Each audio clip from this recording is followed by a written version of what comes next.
السلام عليكم. كيف بنعمل حلوى تشيز كيك الرائعة؟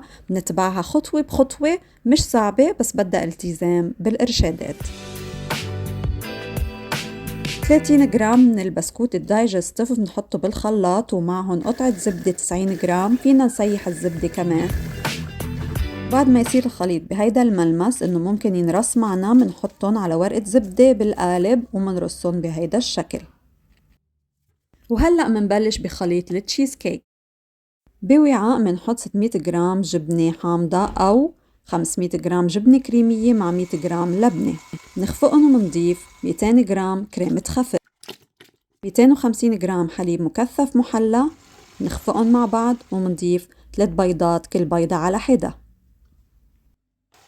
وكل ما نضيف بيضة منخفقها بهيدا الشكل.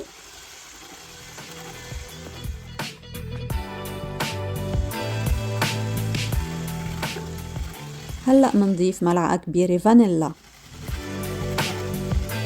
منخفق ومنضيف 3 ملاعق كبيرة نشا ذرة.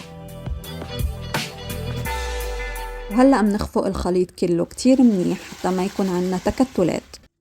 ندهن شوية زبدة على جوانب القالب حتى نقدر نحط ورق الزبدة بهيدا الشكل.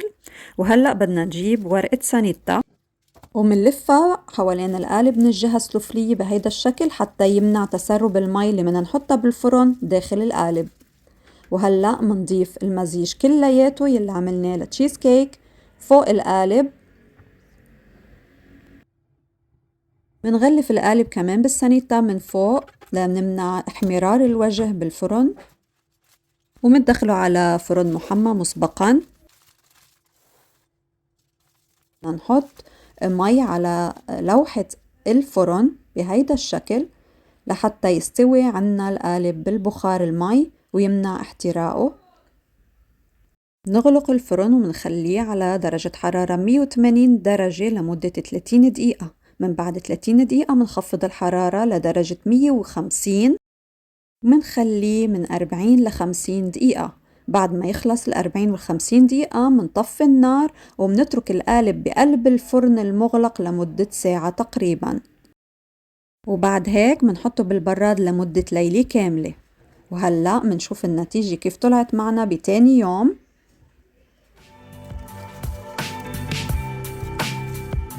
ومننقل القالب على لوحة تزيين، ممكن على نار نحط كم حبة فريز مع ملعقة سكر نغليهن وبعدين نصفيهن ونحط الخليط اللي طلع معنا فوق القالب. وهون عندي توت أنا عملته بنفس الطريقة. وممكن إذا عندك حيلا نوع مربى رخوة بتزيني فيها القالب. بعد لحظات منشوف النتيجة النهائية كيف كان شكل القالب عنا لما نقطعه.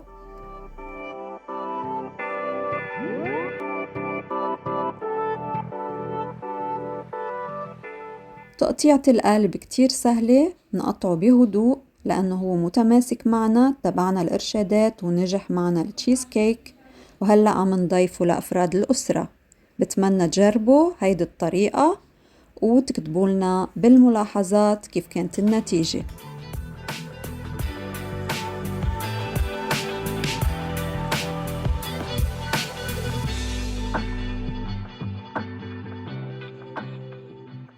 وهلأ منلاحظ من داخل القطعة الكيك كيف انه متماسك وطري بنفس الوقت. بتمنى تجربوها وألف صحة على قلوبكم. والسلام عليكم ورحمة الله وبركاته.